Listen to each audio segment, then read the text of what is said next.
ஆண்டவராகிய இயேசு கிறிஸ்து நாமத்தில் உங்கள் அனைவரையும் வாழ்த்துகிறேன். இந்த அருமையான ஓய்வு நாள் காலையில் வந்திருக்க எனக்கு ரொம்ப சந்தோஷம். கர்த்தர் தாமே உங்களை ஒவ்வொருவரையும் ஆசீர்வதிப்பாராக. வேதத்தை நாம் திருப்பிக் கொள்வோம். பிரியமான கர்த்தருடைய பிள்ளைகளே, நீதிமொழிகள் 28ஆம் அதிகாரம் 20ஆம் வசனம். உண்மையுள்ள மனுஷன் பரிபூர்ண ஆசீர்வாதத்தை பெறுவான், ஐஸ்வர்யவான்களுக்கு தீவிரிக்கிறவனோ ஆக்கினைக்கு தப்பான்.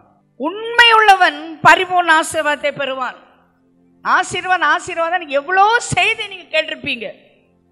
பொருளாதார ஆசீர்வாதம், ஆவிக்குரிய ஆசீர்வாதம், சரீர பிரகாரமான ஆசீர்வாதம், ஆத்ம பிரகாரம் ஆசீர்வாதம், 4 விதமான ஆசீர்வாதத்தை குறித்து எல்லா இடத்துலையும் நீங்க கேள்விப்பட்டிருப்பீங்க. ஆசீர்வதிப்பது அவருக்கு சித்தம், அவருக்கு பிரியம். நம்ம ஆசீர்வதிப்பு அவருக்கு சித்தம், அவருக்கு பிரியம். அவர் நம்ம ஆசீர்வதிக்காம இருக்க மாட்டார். படைத்ததே ஆசீர்வாதத்துக்காக தான். யார சபிக்கிறதுக்காக அவர் படைச்சாரா? இல்லை, எல்லாரும் ஆசீர்வாதத்துக்காக படைச்சிருக்கிறார். ஆசீர்வாதத்திற்காகவே நீ படைக்கப்பட்டிருக்கிறார் இல்லையா? சொல்லுங்க பார்க்கலாம். ஆபிரகாமை பார்த்து, உன் ஆசீர்வதிப்பேன், உன்னை பெரிய சாதியாக்குவேன், உன் பெயரை பெருமைப்படுத்துவேன்.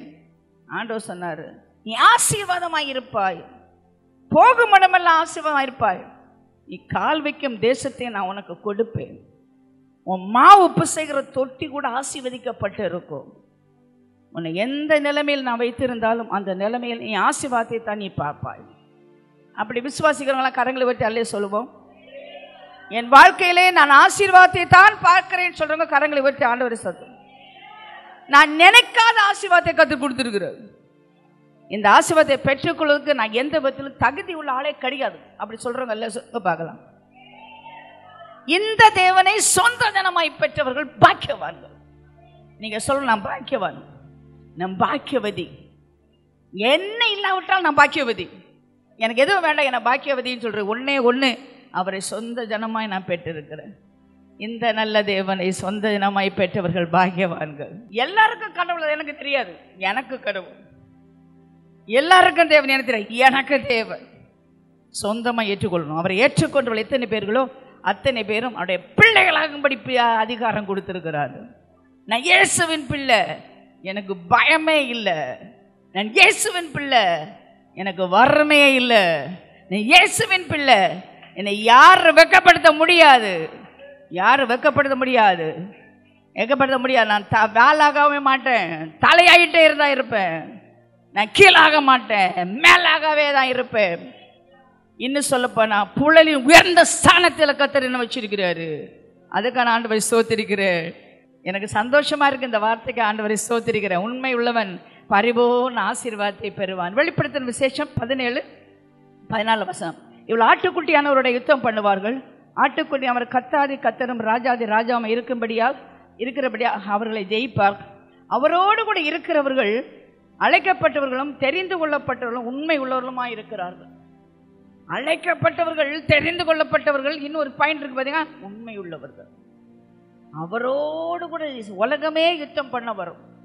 எருசலேமுக்கு வராத உலகமே யுத்தம் பண்ணுது. ஒரு சின்ன தேசம் ஏங்க இவ்வளவு பேர் யுத்தம் பண்றாங்க? எங்க பார்த்தாலும் யுத்தம். ஏன் அமெரிக்கா மேல யுத்தம் வருது? அவங்க இஸ்ரவேலுக்கு உதவி செய்யறதுனால அமெரிக்கா மேல யுத்தம் வருது.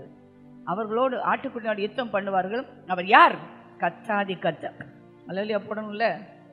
அவர் யார்? ராஜாதி ராஜா. அழைக்கப்பட்டவர்கள், தெரிந்து கொள்ளப்பட்டவர்கள், உண்மை உள்ளவர்கள். அழைக்கப்பட்டவர்கள் அல்லேலூயா போடலாம். தெரிந்து கொள்ளப்பட்டவர்கள் அல்லேலூயா போடுங்க. 3வது பாயிண்ட்ல எல்லாரும் அல்லேலூயா போட முடியாது. அதை யோசித்து ஆலோசித்து இதயத்தில் உங்களுக்கு சொல்ல முடிஞ்சா சொல்லுங்க. வர உண்மை உள்ளவர்கள், உண்மை உள்ளவர்கள். ஆண்டவரே, நான் உண்மை உள்ள ஆளாக நான் இருக்க விரும்புகிறேன். கொஞ்சத்தில் நீ உண்மையா இருந்தா போதும், அநேகத்தில் அதிகாரியாக்குவேன். இப்ப கர்த்தர் அதிகாரி ஆக்கிட்டே இருக்கிறான். அர்த்தம் என்னன்னா, நீ உண்மை உள்ள ஆளு. எங்கேயோ ஒரு இடத்துல நீ உண்மை உள்ள ஆளு. அதனால கர்த்தர் உன்னை அதிகாரியாக்கிட்டே இருக்கிறார், உன்னை ஆசீர்வதித்துட்டே இருக்கிறார்.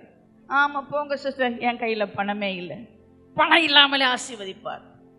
பணம் இல்லாத ஆசீர்வாதத்தை தருவார். பணம் இருந்தாத ஆசீர்வாதம் மோசைக்கு அந்த ஆசீர்வாதமா இருக்காது. 6 லட்சம் மக்களுக்கு சாப்பாடு கொடுத்தாரு. கையில எவ்வளவு ரூபாய் வச்சிருந்தாரு? திரும்ப நான் கேட்பேன். 6 லட்சம் மக்களுக்கு சாப்பாடு 40 வருஷம் போட்டாரு. எவ்வளவு காசு அவர் கையில இருந்தது? ஏன்னா அது பரிபூர்ண ஆசீர்வாதம். சாதாரண ஆசீர்வாதம் இல்லைங்க, பரிபூர்ண ஆசீர்வாதம்.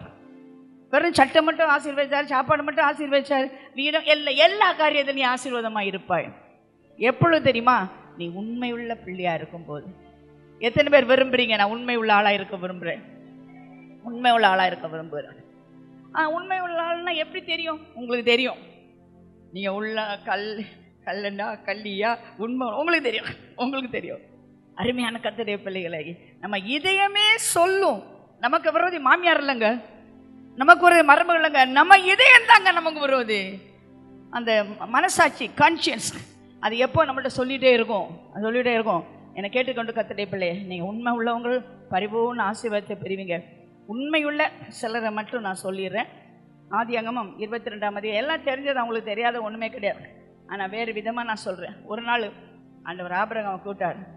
ஆபிரகாமேன் எப்பாவது ஆண்டவர் ஆபிரகாம் கூட்ட ஆசீர்வாதம் தான் சொல்லுவார். எப்போ அவன் ஆசீர்வதிக்கிறது தான் கூப்பிடுவார். ஆசீர்வதிப்பேன் அப்படின்னு சொல்லி கூப்பிடுவார். ஆனால் இன்னைக்கு அவர் கூப்பிடும்போது அவர் சொன்னார், ஆபிரகாமே அவன் ஜாலியாக வர ராம ஆண்டவர் ஆசீர்வதிக்க போறார். நான் ஆசீர்வாதத்துக்காக நான் பிறந்திருக்கிறேன், ஆசீர்வதிக்க போறேன். இல்லை, என்னை சொல்ல ஏக சுதன் என்று நீ பாராதபடி உன்னுடைய நேசகுமாரனாகிய ஈசாக்கை நீ இப்படி அழைத்து கொண்டு மோரியா தேசத்துக்கு போய் அங்கே நான் உனக்கு குறிக்கும் மலை ஒன்றிலே அவனை தகன பலியிட்டு, மகனை நீ ஆலயத்துக்கு அழைத்து கொண்டு வா என்று நம்ம சொல்லலாம், மகனை கூட்டத்துக்கு போ என்று சொல்லலாம். ஆனால் உன் மகனை எடுத்துக்கொண்டு தகன பலியிடுன்னு சொன்னா அவங்களுக்கு தெரியும் தகன பலின்னா என்னன்னு. கோழியை சந்தா வெட்டுறது மாதிரி ஒரு மனுஷனை வெட்டி பலிபடத்தில் வச்சு அக்கினி போடுறதுதான் தகன பலி. சர்வ அங்க தகன பலி. ஒவ்வொரு ஒன்றும் ஒரு சின்ன துண்டு கூட இருக்கக்கூடாது, அத்தனை எரியணும். அப்பா அவன் நினைச்ச கத்தரிய பலி நம்மகிட்ட சொன்னான்னு வச்சுங்களேன், குறைஞ்சது 1 வருஷம் எடுப்போம். நினைச்சு கத்தர் தான் சொன்னாரா? கத்தர் அப்படி சொல்லுவாரா? அவர் தானே பிள்ளைய கொடுத்தாரு. 100 வயசான பிறகு பிள்ளைய கொடுத்தாரு. அவனை எல்லா ராஜாக்களாக்குவேன்னு சொன்னாரு. பூமியின் சமுத்திரத்தின் மணலை போல வானத்தின் நட்சத்திரம் எல்லாம் வாக்குத்தத்தம் இருக்கு. இப்ப என்ன சொல்றாரு? வாக்குத்தத்துக்கு மாறா ஒன்று சொல்றாரு. உண்மை உள்ளவனுக்கு தெரியுங்க, வாக்குத்தத்தம் உள்ளவர் உண்மை உள்ளவர். உண்மை உள்ள தேவனுக்கு நான் உண்மையுள்ள பிள்ளையாகி இருப்பேன். உண்மையுள்ள தேவனுக்கு நான் உண்மையுள்ள பிள்ளையாகி இருப்பேன். ஆகவே அவர் சொல்றாரா நான் செய்வேன். அதுதாங்க உண்மை உள்ளவங்க. யார் உண்மை உள்ளவங்க? புரிஞ்சு காட்டாலும் செய்யறவங்க. எனக்கு புரியவே இல்லையா, கத்தன் என்னோடு பேசுறாங்க, புரியவே இல்லையா, புரியாவிட்டால் நான் செய்வேன். ஏன்னா என்னோட உடன்படிக்கை பண்ணினாரே அந்த தேவன் உண்மை உள்ளவர். அவர் எனக்கு உண்மை உள்ளவர். அவர் சொன்னதை செய்வார். என்ன எனக்கு நடக்கட்டும், அவர் சொன்னதை செய்வார். அதான் வேற சொல்லு, அன்றைய தீர்மானத்தின்படி அழைக்கப்பட்டவங்களுக்கு சகலவும் நன்மைக்கு நடந்ததெல்லாம் நன்மை என்று உங்களுக்கு சொல்ல முடியுமா? முடியாது. ஆனால் நடந்தது நன்மையாக மாற முடிந்தது. அன்றைக்கு நன்மையா தெரிஞ்சதா? தெரியல. ஆனால் முடிவில் நன்மையா முடிந்தது. யோசேப்பை குழியில் போட்டாங்களே, நன்மையா தெரிஞ்சுதா? சிறையில் போட்டாங்களே, நன்மையா தெரிஞ்சுதா? அவன் உண்மை உள்ளவன். ஆனால் தேவன் அவனோடு கூட இருந்தார். சிறையில் இருந்தார், குழியில் இருந்தார். உண்மை உள்ளவன் குழியில் இருந்தாலும் கூட இருப்பார். உண்மை உள்ள சிறையில் இருந்தாலும் கூட இருப்பார். அவனுக்கு தெரியும், அந்த யோபு மாதிரி நான் போகும் பாதை அவர் அறிவார். சோதித்த பிறகு சுத்த பொண்ணா என்னை விளங்க பண்ணுவார். சிறைச்சாலையிலிருந்து சிங்காசனம். அல்லையா சொல்லுங்க பார்க்கலாம். நீ இருப்பது சிறைச்சாலையா இருக்கலாம், நீ இருப்பது குழி போல இருக்கலாம், நீ இருப்பது வேதனையில் இருக்கலாம், தனிமையில் இருக்கலாம், போராட்டத்தில் இருக்கலாம், நீ இருக்கிறது வறுமையில் இருக்கலாம். வருது பாருங்க அந்த குழியில் இருந்த சிங்காசனம், அந்த சிறையில் இருந்த சிங்காசனம். ஏனென்றால் அவன் உண்மை உள்ளவனா இருந்தான். எப்படி தெரியும்? எஜமாட்டி அழைக்கிற சட்டையை பிடிச்சி இழுக்கிறார். வீட்டில் யாரும் இல்லப்பா, யாரும் இல்லை, நீ மட்டும் இப்போ ஒத்துக்கிட்டேனா நாளைக்கு உனக்கு ப்ரமோஷன். நான் தானே போத்தி பண்ண சொல்லிடுறேன், அடுத்த அசிஸ்டாங்க சொல்லிடுறேன். இல்லை, உனக்கு கண்ணுக்கு முன்னால யாரும் இல்லை, என் கண்ணு முன்னால ஒரு ஆள் பார்த்துட்டே இருக்கிறாரு. அல்லையா போடலாம்ல, நான் சொல்லி கொடுக்கணுமா? வாக்குத்த சபையில் ஏன் கண்ணுக்கு ஒருவர் பார்த்து கொண்டிருக்கிறார். அவருக்கு நான் துரோகம் பண்ண முடியாது. அவன் தான் உண்மை உள்ளவன். என்னை கர்த்தர் எப்போதும் பார்த்து கொண்டே இருக்கிறார். உண்மை உள்ளவனுக்கு உண்மை உள்ள தேவன் பார்த்து கொண்டே இருக்கிறார். நீ பார்த்து கொண்டே இருக்கிறார். தேவன் உன்னை பார்த்து கொண்டே இருக்கிறார். அல்லையே சொல்லுங்க. யாரும் பார்க்கல நினைக்காதீங்க. அப்பா நல்ல காரியத்துக்கு மட்டும் என்னை பார்த்துட்டே இருங்கப்பா. எனக்கு காய்ச்சல் வந்தால் பார்த்துட்டு இருங்க, கடன் தொல்லை வந்தால் பார்த்துட்டு இருங்க, எனக்கு பிரச்சனை வந்தால் பார்த்துட்டு இருங்க, தப்பு சீசம் என்னை பார்க்காதீங்க. அது கிடையவே கிடையாது. உன் வாழ்விலும் உன் தாழ்விலும் உன் இன்பத்திலும் துன்பத்திலும் வறுமையிலும் நாச மோசத்திலும் எல்லாவற்றும் உன்னை பார்த்து கொண்டிருக்க ஒரு தேவன் இருக்கிறபடியால் தான் இன்னைக்கு வாக்குத்தத்த சர்ச்சில் அருமையா உட்கார்ந்து இருக்கிறீங்க. அல்லேலூயா, அல்லேலூயா. ஆபிரகாம் சொன்னானா, என் பிள்ளையிலப்பா தப்பா யாரோ சொல்றாங்க, எனக்கு தப்பா என் காதல சாத்தான் சொல்றான், இந்த பிள்ளைக்கு பதிலா 2000 ஷெக்கல் கோல்டு கொடுக்குறேன். காதல போட்டுக்கீங்களே, அது ஒரு சின்ன மணி போல 2000 ஷெக்கல்னா இந்த இந்த ஆணிக்கப்பட்டியை தூக்கி வச்ச மாதிரி. அவன் நிறுத்து கொடுக்கறதுக்கு அவனுக்கு பணம் இருந்தது, செல்வம் இருந்தது, எல்லாம் இருந்தது. ஆனால் ஆண்டவர் சொன்னது தான் செஞ்சான். அதுதான் உண்மை, அதுதான் உண்மை. ஹல்லேலூயா. நம்ம மாற்ற முடியாது, வேற ஒன்று மாற்ற முடியாது. இதுக்கு பதிலாக அதுக்கு பதிலாக இது கிடையாது, மாற்ற முடியாது. ஹல்லேலூயா. பிள்ளைய தூக்கிட்டு போறான். நான் காண்பிக்க மலைக்கு நீ போ. எங்க போனோம் ஆண்டவரே? நான் காண்பிக்கிற இடத்துக்கு நீ போ. அவன் போறான். வழியில் பிள்ளை ஒரு கேள்வி, எல்லாம் வீட்டுக்கு போய் வாசிக்கணும் சரியா? 22 அதிகாரம். பிள்ளை கேட்குறான், அப்பா நம்ம கையில் இது இருக்குப்பா, விறகு இருக்குப்பா, பலி எங்கப்பா, பலி எங்கப்பா? இந்த கேள்வியை உங்கள் பிள்ளை உங்கள்கிட்ட கேட்டால் ஓடிய வீட்டுக்கு வந்துடுவீங்க. நீ தாண்டா பலின்னு சொல்ல என்ன துணிச்சல் இருக்கும், என்ன தைரியம் இருக்கும்?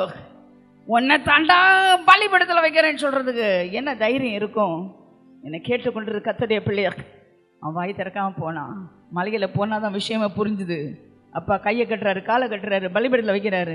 சரி, இந்த பையனுக்கு பலியிடுன்னா என்னன்னு தெரியும். ஆபிரகாம் அவன் எத்தனை தடவை பலியிடுவான்? அவன் வாழ்க்கை முழுவதும் பலிபடம் கட்டுனவன், அவன் வாழ்க்கை முழுவதும் பலி செலுத்தவன். இப்போ தெரியாதா இந்த பையனுக்கு? 18-19 வயசான பையனுக்கு வாயை திறக்கலை, கத்தியை தூக்குறான். அப்போ ஆண்டவர் சொன்னார் பாருங்க, 12ஆம் வசனம், பிள்ளையாண்டான் மேல் கையை போடாதே, அவனுக்கு ஒன்று செய்யாதே, நீ அவனை உன் புத்திரன் ஏகசென்று பாராமல் எனக்காக ஒப்பு கொடுத்தபடியால் இந்த தேவனுக்கு பயப்படும் என்று இப்பொழுது அறிந்திருக்கிறேன். ஒரு பட்டமே கொடுத்துட்டாரு. அவருக்கு பட்டம் என்ன? தேவனுக்கு பயப்படுகிறவர். எம்ஏ படித்து எம்ஏடி ஆகுறாங்க, பிஏ படித்து பிஏடி ஆகுறாங்க. ஆனால் ஆண்டவர் ஒரு பட்டம் கொடுக்குறாரு பாருங்க, நீ எனக்கு பயப்படுகிறவன். எந்த பிஹெச்டி நமக்கு தேவை கிடையாது, எந்த டிகிரி நமக்கு தேவை கிடையாது, எந்த பணம் பட்டம் வச்ச மக்கள் சொல்றது தேவை கிடையாது. ஆபிரகாமே, நீ எனக்கு பயந்தபடியால் நான் உனக்கு ஒரு பரிகாரம் நான் தருகிறேன். சோதனை என்ன என்று சொன்னா ஒரு பரிகாரம் உண்டு.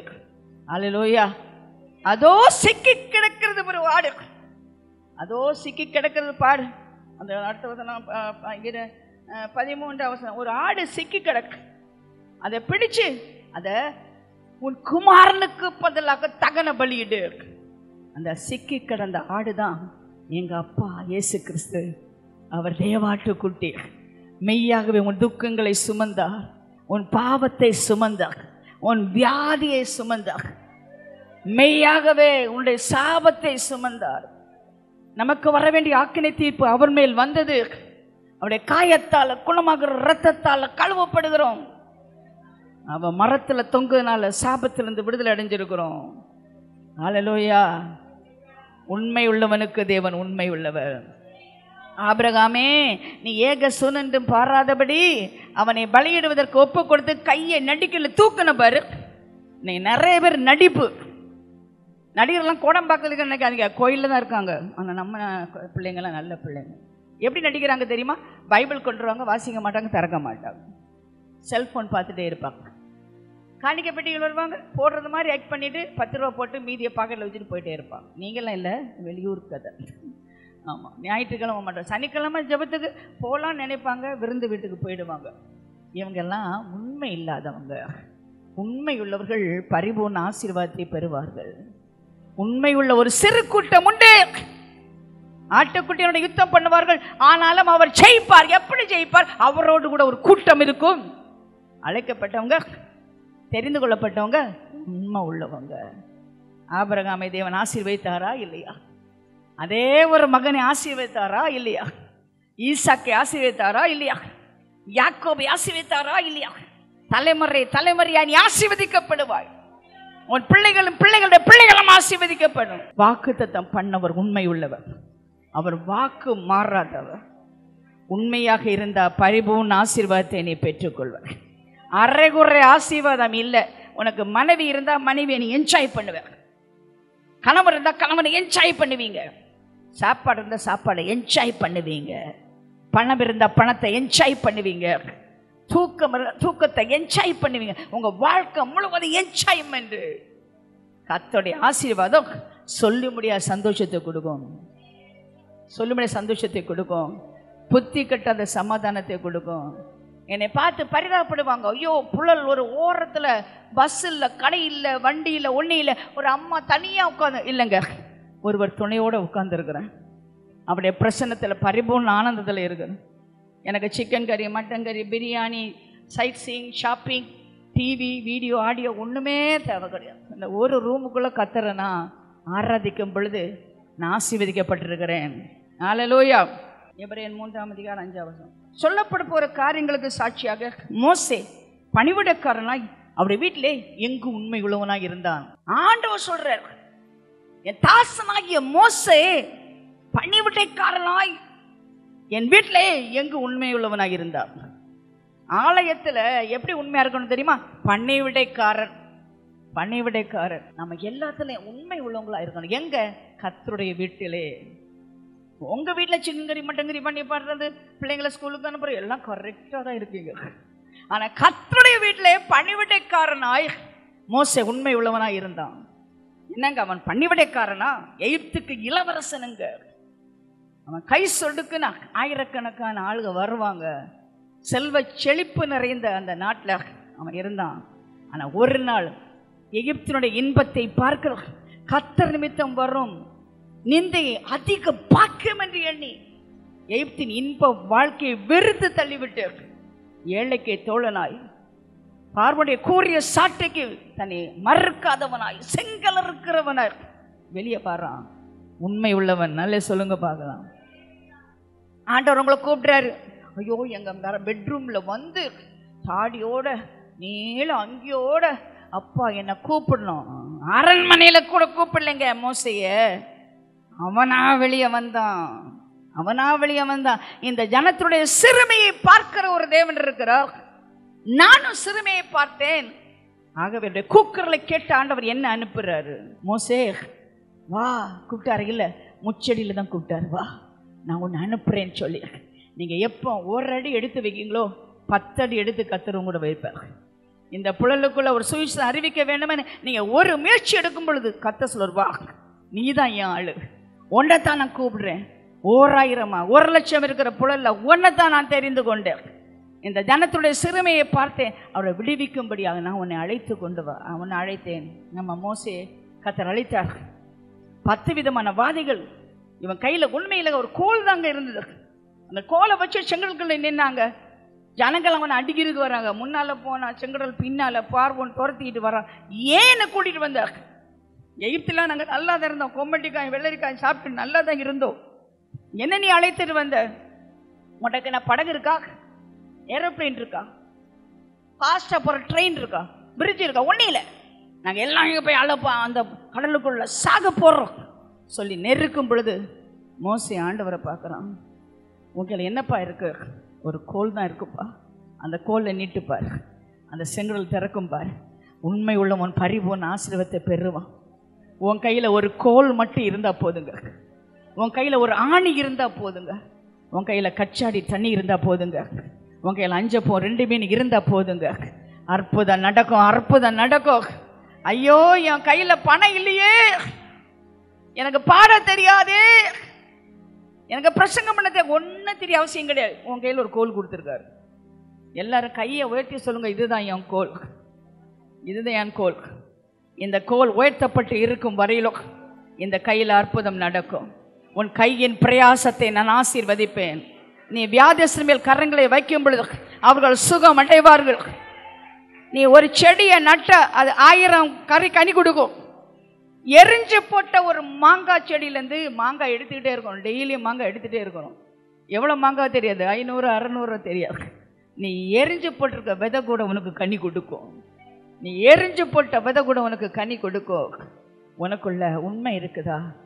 பாருங்க, பிரியமான கர்த்தருடைய பிள்ளையா, அந்த ஜனங்கள்லாம் ஆண்டவரை விட்டு பின்வாங்கி உண்மை இல்லாதவங்களா போயிருவாங்க.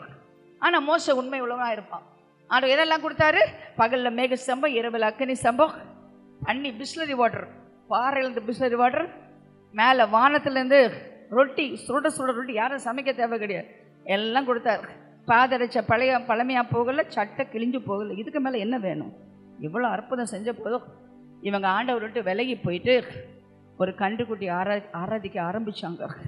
அப்போ ஆண்டவர் அவங்க மேலே கோவம் வந்து இவங்களை அழிச்சுன்னு சொல்கிறாரு. பாருங்க, வேதத்தை வாசித்து பாருங்க. பின்ன கர்த்தர் மோசையை நோக்கி, உங்கதான் ஜனங்களை பார்த்தேன், இவ்வளோ வணங்கா கழுத்துள்ள ஜனங்கள், ஆகையால் என் கோபம் இவர்கள் மேல் மூலமும் நான் உங்களை அழித்து போனது, என்னை விட்டுவிடு, உன்னை பெரிய சாதியாக்குவேன். மோசே தன் தேவனாகிய கர்த்தரை கர்த்தாவின் தேவரிய மகா பலத்தினாலும் வல்லமுள்ள கையினாலும் எகிப்திலிருந்து புறப்பட பண்ணின உம்முடைய ஜனங்களுக்கு விரோதமாய் உம்முடைய கோபம் பற்றி எரிகிறதுன்னு, மலைகள் அவர்களை கொண்டு போடும், பூமியில் இராதபடி அவர் நிர்மூலமாக்கும், அவர்கள் தீங்கு செய்யும் பொருட்டு அவர்களை புறப்பட பண்ணினார் என்று ஏத்திய சொல்வானே, உடைய கோபத்தின் உக்கரத்தை விட்டு திரும்பி உடைய ஜனங்களுக்கு தீங்கு செய்யாதபடிக்கு அவர்கள் மேல் பரிதாபம் கொள்ளும். நம்ம ஜனங்களுக்கு செய்த தீங்கை செய்யாதபடிக்கு பரிதாபம் கொண்டார். உங்களை பார்த்து ஆண்டவர் சொல்றான், இந்த பிள்ளை உங்களை நல்லா ஆசீர்வதிப்பேன், எல்லாரையும் அழிச்சு போட்டுருவேன். அவங்க எல்லாம் வணங்கா கழுத்துள்ளவங்க, ஆலயத்துக்கு வரல, எங்கேயோ போய் கல் மண்ணையில கும்பிட்டு இருக்காங்க. இவங்களாம் அழிப்பேன், நீ ஆராதிக்கிறல வாக்குத்தாரம், உன்னை மட்டும் நான் ஆசீர்வதிப்பேன். நம்ம ஒரு ஆளுங்கெல்லாம் அல்லையிலேயே போட்டிருப்பாங்க. ஆமாம் ஆண்டவர், இவங்க தொந்தரவு பொறுக்க முடியலப்பா, கிறிஸ்தவங்களுக்கு ரொம்ப தொந்தரவு கொடுக்குறாங்கப்பா, அதனால் இவங்களை அழிச்சிருங்கப்பா, நாங்கள் எல்லாம் மட்டும் ஆசீர்வதிப்பேன் சொன்னீங்களே. ஆனால் மோசே சொன்ன அப்படி இல்லை ஆண்டவர், இவர்கள் இல்லாத கானான் எனக்கு வேண்டாம் அப்பா. எதற்காக என்றால் என்னுடைய சுயநலத்துக்காக. என்னை ஆசீர்வதிப்பேன் என்று சொன்னிருக்கீங்க, என்னை பெரியவனாக்குவேன் சொன்னீங்க, நான் உன்னை ஆசீர்வதிப்பேன் சொன்னீங்க, என்னை பெரியவனாக்குவேன்னு சொன்னீங்க. ஆனால் ஆண்டவரே, என்ன பெரிய சாதியாக்கிற எனக்கு பெரிது கிடையாது. நீ அழைத்து வந்த கூட்டம் இருக்குது, இந்த அழைத்து வந்த கூட்டத்தை நீ அழித்து விட்டீர் என்றால் உங்களுடைய கீர்த்தி என்னவாகும்? போட்டிருக்கலாம்ல, என்ன ஆசீர்வதிக்கிற எனக்கு பெரிது கிடையாது, உடைய நாமம் மகிமைப்படணும் ஆண்டவர், என் மூலமாய் மகிமைப்படணும் ஆண்டவரே, எங்க ஆலயத்தில் மகிமைப்படணும் ஆண்டவரே. என்னை மட்டும் நீ ஆசீர்வதித்தா போதாதுப்பா, என் சொந்த பந்தத்தை ஆசீர்வதிக்கணும், என் தெருவில் இருக்கவங்களை ஆசீர்வதிக்கணும். நான் ஆசீர்வாதமாக இருப்பேன்னு சொன்னீங்கல்ல, கால் வைக்கும் தேசத்தை உனக்கு தருவேன்னு சொன்னீங்கல்ல, ஒத்த வாட தெரு வந்து நான் நடக்க போகிறேன், அந்த வாட்டர் டேங்கு கிட்ட நடக்க போகிறேன், புழல் ஜெயிலுக்கிட்ட நடக்க போகிறேன். கைதிகள் எல்லாம் கர்த்தருடைய பிள்ளையா மாறணும். பிலிப்பியன் ஜெயிலரில் எப்படி ரட்சிக்கப்படாத ஜெயிலர் கூட ரட்சிக்கப்படணும். நான் பிரசங்கம் பண்ண தேவையில்லை, நடந்தால் போதும். உன் கால்களிலே ஆசீர்வாதம், உன் கையிலே ஆசீர்வாதம், கண் பார்க்கும் இடம் உன் கண்ணில் ஆசீர்வாதம், உன் உடம்பெல்லாம் ஆசீர்வாதம். நீ பார்த்தா போதும், நீ நடந்தா போதும், நீ கையை தூக்கினா போதும், ஆசீர்வாதம். உன் பாதங்கள் அழகா இருக்கு. நீங்க கொலுசு போட்டிருக்கியோ மிஞ்சி போட்டிருக்கீங்க எனக்கு தெரியாது, ஆனால் பாதங்கள் அழகா இருக்கு. ஏன் தெரியுமா?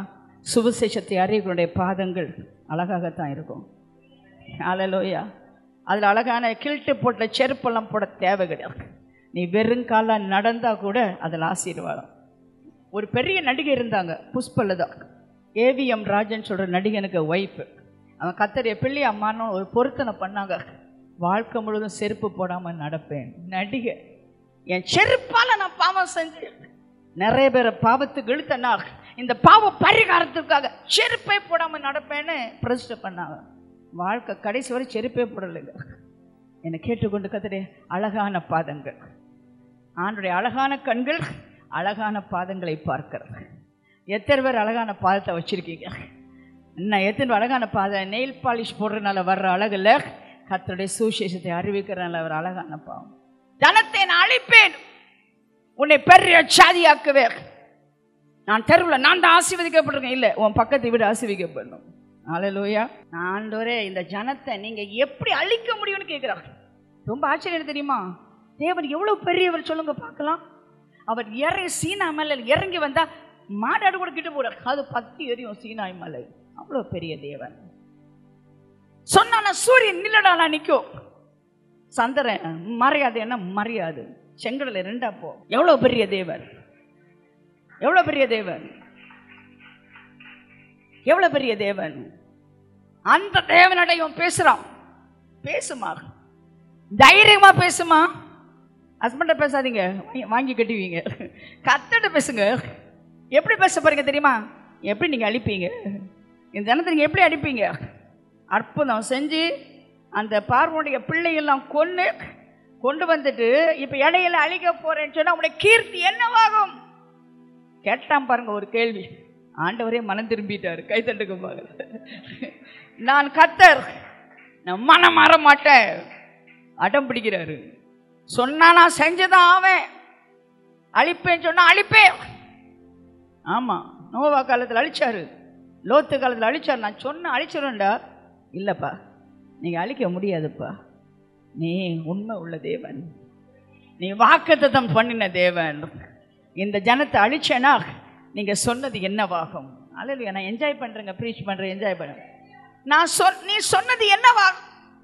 கானான்ல கொண்டு சேர்ப்பேன் என்று அழைச்சு வந்து பாதியில கொண்டுட்டீங்கன்னா எகிப்தியர்கள் என்ன சொல்லுவாங்க? அழைத்து வந்த தேவனுக்கு கொண்டு சேர்க்க மனமில்லை என்றுவாங்க. ஆண்டவரே, இவர்கள் மேல் பரிதாபம் கொள்ளும். இதுதாங்க உங்க ஜெபம், இதுதாங்க உங்க ஜெபம். நீ முட்டி போட்டால் நீ ஜெயிப்பாய்.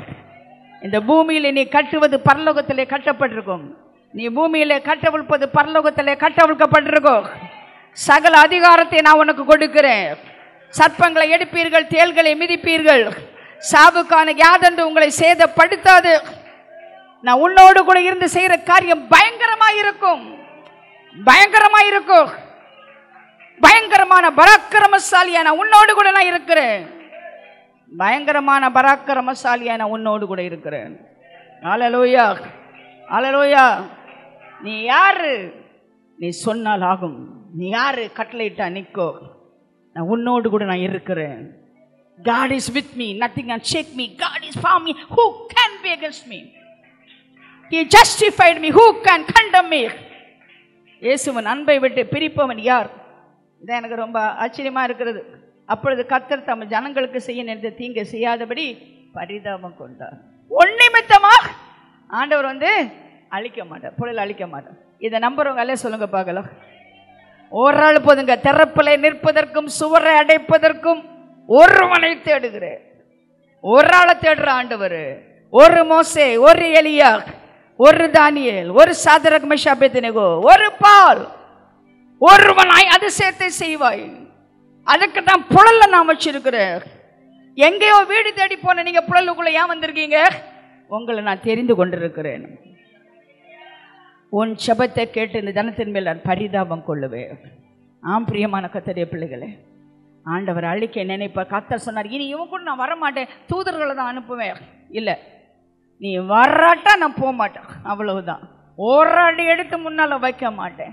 அந்த பிரச்சனை நமக்கு முன்பாக செல்லாதிருந்தால் இந்த இடத்த விட நான் போக மாட்டேன்னு அவன் சொன்னான். பிரியமான கர்த்தருடைய பிள்ளைகளே, ஆண்டவர் சொன்னார், எவன் பாவம் செய்கிறானோ அவனை என் புத்தகத்தில் இராதபடி நான் கிறுக்கி போடுவேன், கிறுக்கி போடுவேன். யாருக்கு பேரெல்லாம் ஆண்டவர் எழுதி வச்சிருக்கான்னு நம்பிக்கை உள்ளவங்கலாம் கரங்களை விட்டு அல்லே சொல்லுங்க பார்க்கலாம், அல்லே சொல்லுங்க பார்க்கலாம். ஆகிலும் 30 ஆகிலும் தேவரீர் அவர்கள் பாவத்தை மன்னித்தலும் இல்லாவிட்டார் நீர் எழுதின உங்களுடைய புத்தகத்திலிருந்து என் பேரை கிறுக்கி போடும். எப்படி நிற்கிறான் பாருங்க, திறப்பில் எப்படி நிற்கிறான் பாருங்க. என் பேரை கிறுக்கி போடும் அப்படின்னா இவங்க இல்லாத காலம் எனக்கு வேண்டாம். நம்ம சொன்னா இவங்க இல்லாத பரலோகம் எனக்கு வேண்டாம்.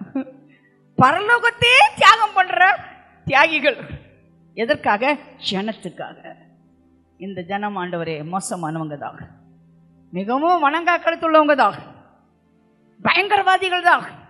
முறுமுறுப்பாங்க, கிறுகிறுப்பாங்க, கோல் சொல்லுவாங்க, சண்டை போடுவாங்க, மன்னிக்காம இருப்பாங்க, குடிப்பாங்க, வெறிப்பாங்க, எல்லாம் பண்ணுவாங்க. ஆனால் இவர்கள் ஜனம் என்று நினைத்தார்கள். அவங்க தங்களை தாழ்த்தினால், பொல்லாத வழியை விட்டு திரும்பினால், என் முகத்தை தேடினால் தேசத்திற்கு நான் சேமத்தை கொடுப்பேன்.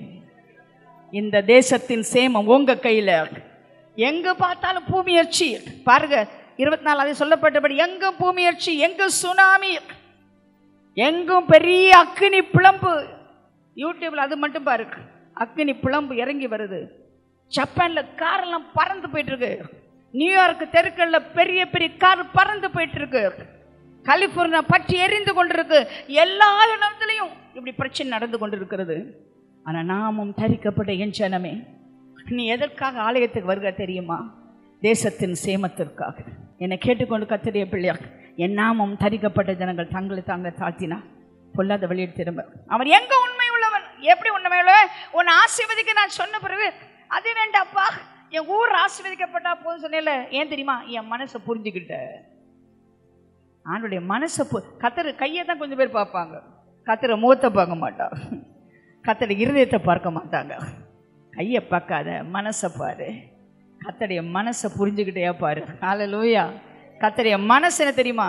ஒருவன் கூட கெட்டு போவது எனக்கு சித்தம் இல்லை, எனக்கு இஷ்டம் இல்லை, எல்லாரும் ரட்சிக்கப்பட வேண்டும். அப்படி என்றால் இந்த ஜனத்தை அழிப்பது தேவனுடைய சித்தமா, அவருடைய விருப்பமா? ஆனால் ஒருவனை தேடினாரு, ஒருத்தன் இருக்கானா? என் கோபத்தை தடுத்து நிறுத்த ஒருத்தன் இருக்கிறானா? அவன் பேர் தான் மோசே. ஆண்டோட கேட்டான் பாருங்க, இவங்களையெல்லாம் கொல்றீங்களா, என் பேரை கிறுக்கி போடுங்க. பிரியமான கர்த்தருடைய பிள்ளையே, அவனுக்காகவே ஆண்டவர் இந்த ஜனத்தை கொண்டு கானான்ல சேர்த்தார். உனக்காக ஒரு கூட்ட ஜனம் புழல்லேருந்து பரலோகம் போக போகுது. ஹல்லேலூயா, ஹல்லேலூயா. நீ என்ன சொல்லணும்? ஆண்டவரே, இந்த ஜனம் வராட்டா என் பேரை கிறுக்கி போடுங்க. இவர்கள் இல்லாத பரலோகம் எனக்கு தேவையில்லை, இவங்க இல்லாத ஆசீர்வாதம் எனக்கு தேவையில்லை, இவங்க இல்லாத அபிஷேகம் எனக்கு தேவையில்லை, இவங்க இல்லாத சந்தோஷம் எனக்கு தேவையில்லை. இந்த ஜனத்துடைய சந்தோஷம் ஏன் சந்தோஷம்? இந்த ஜனத்தினுடைய ஆசீர்வாதம் ஏன் ஆசீர்வாதம்? நான் உனக்காக நான் என்ன பண்ண போறேன்? இந்த ஜனத்துக்கு முன்பாக நான் போக போறேன்.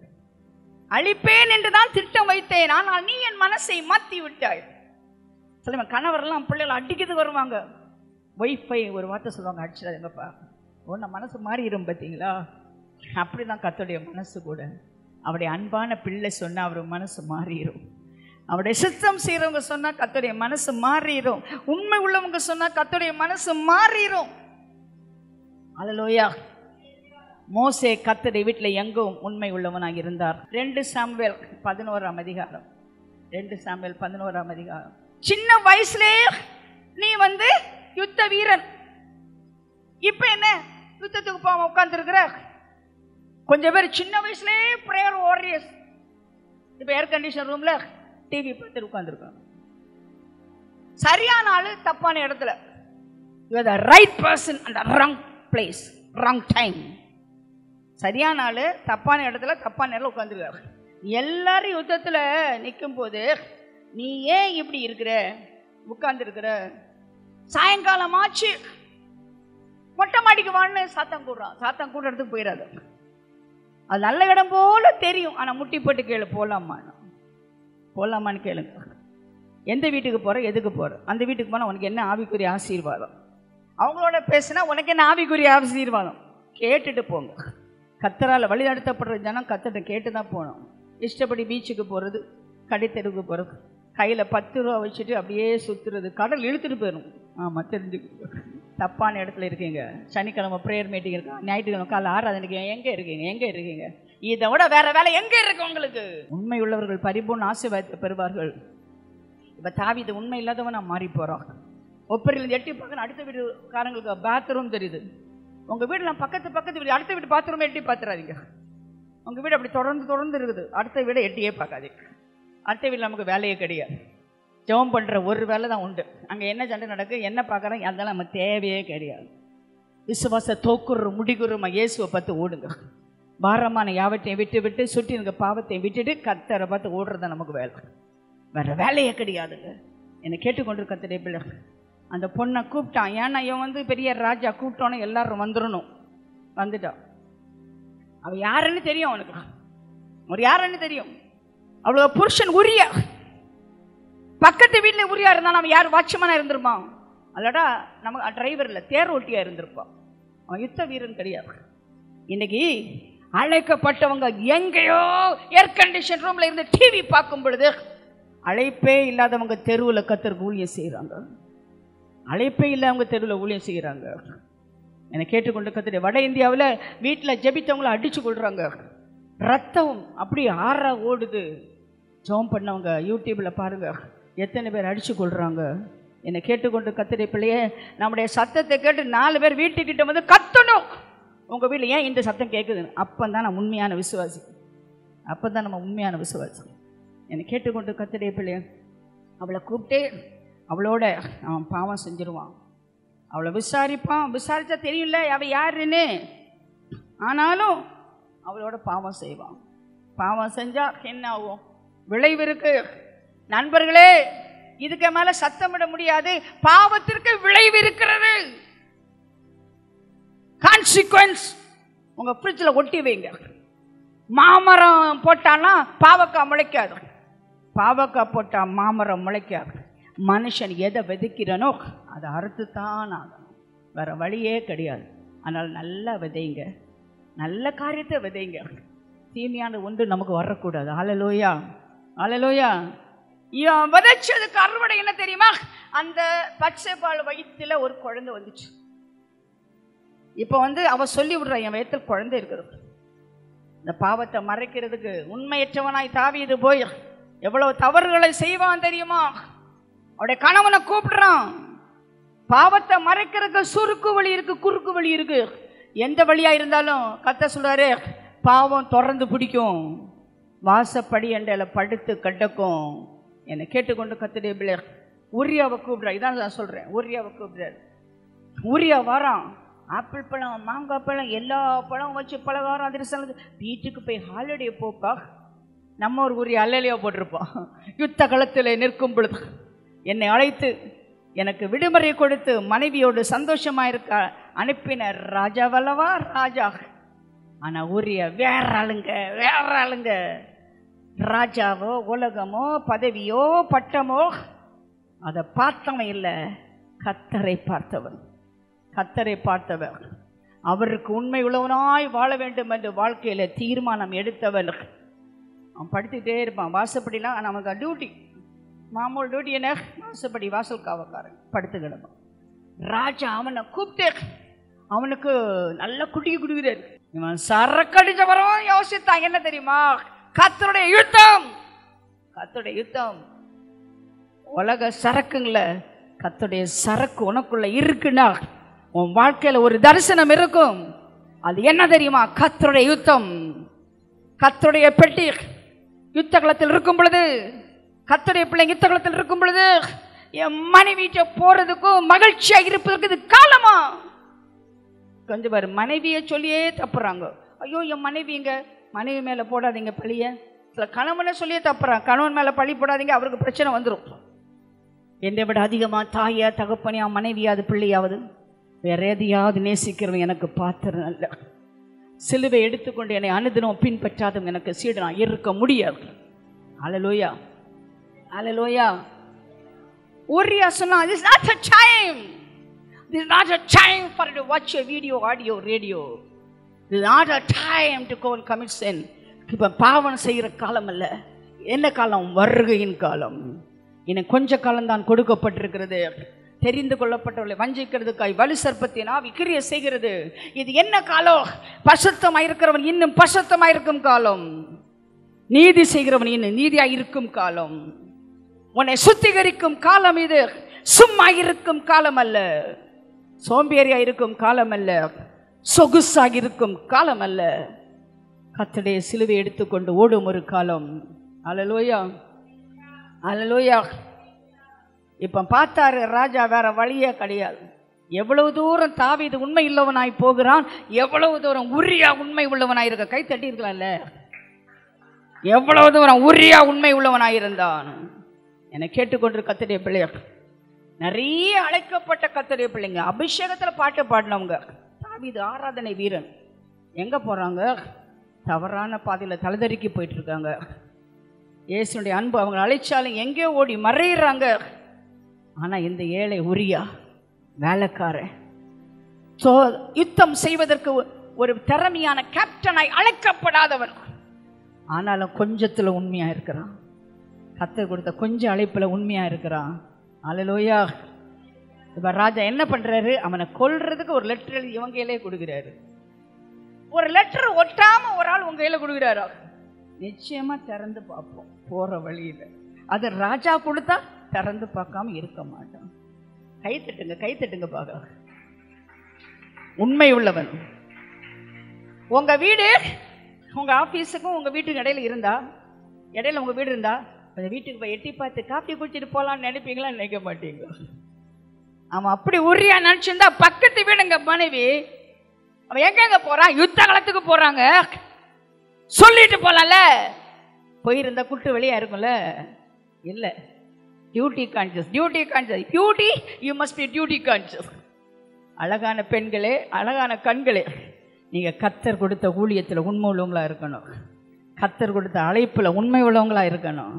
உன்னுடைய வாழ்க்கையோ, உன் பிள்ளையோ, மனைவியோ, கணவனோ, அதெல்லாம் ஒன்றும் கிடையாது. கர்த்தர், ஹல்லேலூயா, அவரை கண் முன்பாக நிறுத்தி இந்த ஓட்டத்தை நான் தொடர்கிறேன். நான் பின்வாங்க மாட்டேன். நான் இயேசுவின் பின்னே போக துணிந்தேன். பின்னோக்கேன், பின்னோக்கேன். சிலுவையின் முன்னே, இந்த உலகம் என் பின்னே முன்னேறி கொண்டே இருப்பேன். No turning back. பழையவைகளை நினைக்க வேண்டாம், பூர்வமானிகளை சிந்திக்கவும் வேண்டாம். நான் ஒரு புதிய காரியம் செய்வோம் வாழ்க்கையில். புதிய இதயத்தை தர்றேன், புதிய ஆவியை தர்றேன், புதிய நாமத்தை தருகிறேன், புதிய பாடலை தர்றேன். போரடிக்கிறதுக்கு கூர்மையான பற்கள் உள்ள எந்திரமாய் உன்னை மாற்றுகிறேன். You are for me. You are for me. எனக்காக நான் உன்னை தெரிந்து கொண்டேன், பேச சொல்லி அழைத்தேன், உன்னை நான் மீட்டு கொண்டேன். நீ என்னுடையவன், என்னுடையவன். ஹல்லேலூயா. ஒரு வஞ்சகமா உரியாவை கொன்றுவாங்க, வஞ்சகமா கொன்றுவாங்க. இப்போ அந்த மனைவியும் தனக்கா எடுத்துட்டான். கர்த்தர் சும்மா விட்டாரா? உரியா சரித்திரம் படைத்தான். கை தட்டுங்க. உரியா சரித்திரம் படைத்தான். தாவீது தன்னுடைய சரித்திரத்திலே ஒரு கரும்புள்ளி வச்சான். 51 சங்கீதத்தை எழுதி ஒரு கரும்புள்ளி. தாவீது போற நல்ல ஆராதனை வீரன், பெரிய ராஜா, உடன்படிக்கை பெட்டிக்கு முன்னால் ஆடினவன். பட் ஒரு ஆணா போட்டாங்க. என்ன தெரியுமா? உரியாவின் மனைவியை திருடினவன். ஒரு பட் போட்டாங்க. ஆனா உரியா அப்படி இல்லை. கர்த்தருடைய வம்ச வரலாறு பட்டியலில் பார்க்கிறோம், எங்கேயுமே சரித்திரத்தில் வராத உரியாவை பற்றி அடுத்த உரியாவின் மனைவியாகிய பச்சை பலடத்திலே சாலமோன் பிறந்தான் என்று எழுதியிருப்பார். அன்பின் கிரியை மறக்கிறதுக்கு அவர் அநீதி உள்ளவர் அல்ல. என்னை கேட்டுக்கொண்டிரு கர்த்தருடைய பிள்ளையாக, உனக்கு அன்பின் கிரியைக்கு தக்க பிரதிபலனை கர்த்தர் கொடுக்கறதுக்கு வர்றாரு. ஆண்டவர் எதுக்கு வராரு? அவனவனுக்கு ஏற்ற கிரியைக்குரிய பிரதிபலனை கொடுக்க வர்றாரு. கிரை இல்லைன்னா பிரதிபலன் கேட்காதீங்க. பெருங்கையோட வெக்கத்தோட ஆண்டவா உண்மை சந்திக்கலாகுமா? இட்லி வடை அதிரசம் கொண்டெல்லாம் போக முடியாது. உன் கையில் ஒரு ஆத்துமா இருந்தா ஏர்போர்ட்டு கிரீன் சேனல் மாதிரி போயிட்டே இருக்கலாம். ஹல்லேலூயா, ஹல்லேலூயா. உண்மையுள்ள ஒரு சிறு கூட்டம், அழைக்கப்பட்டவர்கள், தெரிந்து கொள்ளப்பட்டவர்கள், உண்மை உள்ளவர்கள் அவரோடு கூட நிற்பார்கள். ஆட்டுக்குட்டியான யுத்தம் பண்ணுவார். ஒரு சிறு கூட்டம் நிற்கும். அந்த கூட்டத்தில் ஒரு நாள் நீ தானா? அன்பு இருக்கு நிறைந்த கர்த்தாவே, இந்த அருமையான ஆராதனைக்காக உமக்கு நன்றி சொல்லுவோம். உண்மை உள்ளவன் பரிபூர்ண ஆசீர்வாதத்தை பெறுவான் என்று சொல்லி ஆபிரகாமை ஆசீர்வதித்தீர். திறப்பிலே நின்ற மோசையின் ஆண்டவரே அவருடைய ஜெபத்தை கேட்டு அந்த ஜனத்தை கானானிலே கொண்டு சேர்த்தீரப்பா. உண்மையான உரியாவுக்கு நீ ஆசீர்வாதத்தை கட்டளையிட்டீர். உண்மை உள்ளவன் பரிபூர்ண ஆசீர்வாதத்தை பெறுவான். என்னை கேட்டுக்கொண்டிருக்க இந்த பிள்ளைகள் உண்மை உள்ளவர்களாக இருக்க வேண்டும். தன்னுடைய வாழ்க்கையிலே ஆண்டவரே தன்னுடைய ஒவ்வொரு காரியத்திலும் உண்மை உள்ளவர்களாய் காணப்படுவது அவசியமாக இருக்கிறபடியால் உண்மை உள்ளவனுக்கு நீர் உண்மை உள்ளவர் ஆண்டவரே. பரிபூர்ண ஆசீர்வாதத்தை பிள்ளைகளுக்கு தாரும். சரீர சுகத்தை தாரும், ஆத்ம பலனை தாரும், பொருளாதார ஆசீர்வாதத்தை தாரும். என்றும் இவர்களோடு கூட இருந்தருளும். இயேசுவின் நாமத்தில் கெஞ்சி மன்றாடுகிறேன் பரமபிதாவே, ஆமேன்.